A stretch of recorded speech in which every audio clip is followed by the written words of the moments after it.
বন্ধুরা, সাবস্টেশনে এত পাথর কেন দেওয়া থাকে?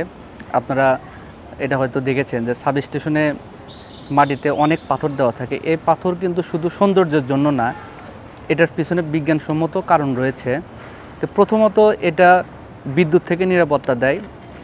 যখন শর্ট সার্কিট হয় কিংবা যখন বৈদ্যুতিক শর্ট সার্কিট সংঘটিত হয়, তখন এই পাথর আমাদের পা এবং মাটির নিচে একটা ইনসুলেটর হিসেবে কাজ করে, ফলে বিদ্যুৎ শরীরে লাগে না। দ্বিতীয়ত, এই পাথরের কারণে সাবস্টেশনে জলাবদ্ধতার সৃষ্টি হয় না, বৃষ্টির পানি খুব সহজেই নিষ্কাশিত হয়, ফলে সাবস্টেশন সবসময় শুষ্ক এবং নিরাপদ থাকে। তৃতীয়ত, এটা অগ্নিকাণ্ডের হাত থেকে রক্ষা করে। পাথরের কারণে সাবস্টেশনে ঘাস, গাছ ইত্যাদি গজায় না।